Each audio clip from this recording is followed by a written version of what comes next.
Casual కలెక్టరేట్కి వచ్చినాను.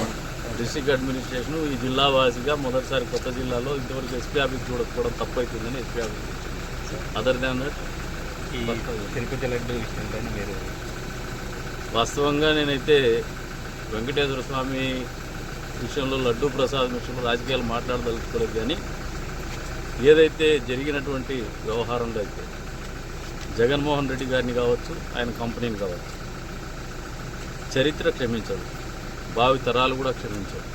ఎందుకంటే భారతదేశాన్ని చూసినప్పుడు ఒక రిలీజియస్ కంట్రీగా, హిందూ కంట్రీగా చూసినప్పుడు మొదట గుర్తు వచ్చేసేది ప్రపంచ దేశాలకన్నిటికీ కూడా తిరుపతి.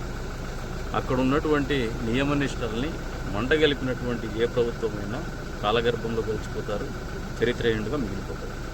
ఈ అంబటి రాజకీయాలు మిగతా విషయాల్లో మాట్లాడచ్చు, కానీ దేవుడి ప్రసాదం విషయంలో ఉంటే తుడుస్తా, అరగంటకు వస్తే పని చేస్తా అనేది తప్పదు.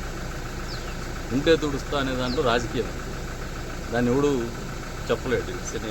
ఫోరెన్సిక్ ల్యాబ్ లేదంటే ఏదైతే ల్యాబ్ నుంచి వచ్చిన రిపోర్ట్ని బట్టే దాంట్లో ఆ మూలాలు కనుక్కున్న తర్వాతే మాట్లాడాలి. అందులో చంద్రబాబు నాయుడు గారు లాంటి స్థాయి వ్యక్తి దీని మీద మాట్లాడతాడని, కానీ ఆయన ఎప్పుడు కూడా వెంకటేశ్వర స్వామిని ఆయన ప్రాణాలు కాపాడి ఆయన ఇంటి దేవుడిగా ఎప్పుడు నిరంతరం నమ్మేటువంటి దేవుడుగానే కొలుస్తాడు. అటువంటి దేవుని సన్నిధిలో ఉన్నటువంటి లడ్డు ప్రసాదం మీద అబద్ధాలు చెప్పి రాజకీయాలు చేసిన అవసరము తెలుగుదేశం పార్టీకి కానీ చంద్రబాబు నాయుడు గారికి కానీ లేదని చెప్పేసి తెలియజేస్తాను. అంతేకాకుండా ఏదైతే రిపోర్ట్ వచ్చింది దాన్ని మీరు ఛాలెంజ్ చేస్తుంది, కానీ పవన్ కళ్యాణ్ గారిని ఛాలెంజ్ చేయడమే తప్పు.